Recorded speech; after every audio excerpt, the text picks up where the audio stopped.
So the one thing my mom looks forward to every single day for, I don't even know for how long she's been doing this for, is her daily walks alone around the neighborhood. And I literally called her the other day to tell her that she cannot do that anymore. Since the beginning of COVID-19, Asians have experienced a 1900% increase in Asian hate crimes. And that number is just the ones that have been documented and written down. So it doesn't even include the ones that weren't written down and weren't reported, or the ones that were misrecorded as non-anti-Asian hate incidences.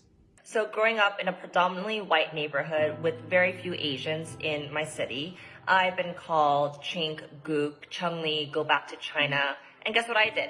Nothing. Absolutely nothing. As a Korean American man, I too have experienced these anti-Asian hate incidences. My best friend, who's a Chinese American man, and I have been jeered at with anti-Asian slurs, yelled at to go home.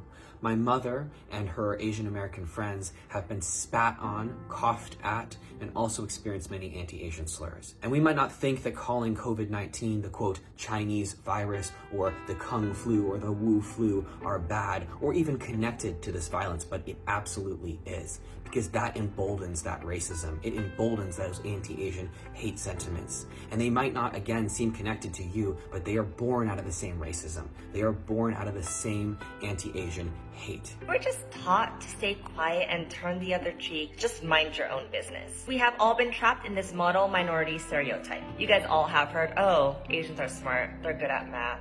They're educated, they go to college. They painted us as the model immigrant that everyone should actually be like. And this created a wedge between Asian Americans and other people of color since we were painted as privileged. Listen, it's not getting any better. Asian Americans are being attacked, specifically our elders. It's our duty as Americans to speak up about what is happening right now and what needs to be heard. If mainstream media won't cover it, we'll cover it right over here. Look, speaking up is incredibly uncomfortable, but I am going to encourage you, no matter how big or small your platform is, you have a voice, especially if you're Asian, especially if you're Asian American.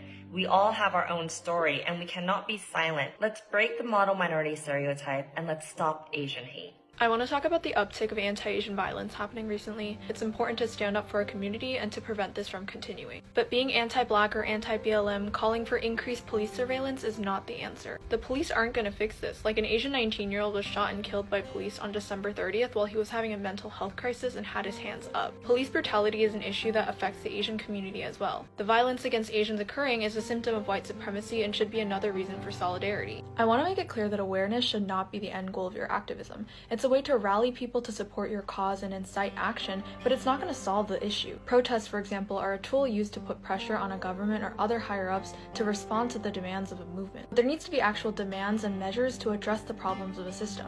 Do you want to pass a law? Do you want reform? As an example, we can see how BLM has been working since 2013, some of their demands being to defund the police or to end qualified immunity, to fire and charge the police that have murdered members of the Black community. This isn't to compare BLM to advocating against anti-Asian hate crimes, but we can't just blindly support any and all activism against racism towards Asians because we're angry. Without tangible goals, we won't see real change because reactionary activism will only result in short-lived anger and burnout. I agree we need unity and to push for change, but I think we should do it in a way that's productive. First, I'm really glad that people are speaking up against anti-Asian hate crimes, but I wanted to call out some of the things I've been seeing recently that are kind of anti-Black. When we say racism against Asians is normalized, it kind of brings you to ask the question, compared to who? We're comparing it to Black people's experiences, which have been made hyper-visible and end up in us playing the oppression Olympics. In the same way, saying Asian Lives Matter might seem harmless at first, but it's actually co-opting the Black Lives Matter movement, a movement working to combat police brutality against Black people. It doesn't make sense to try to move the attention from a movement that isn't relevant and try to use it for our own benefit. Finally, things like this imply that activism is transactional.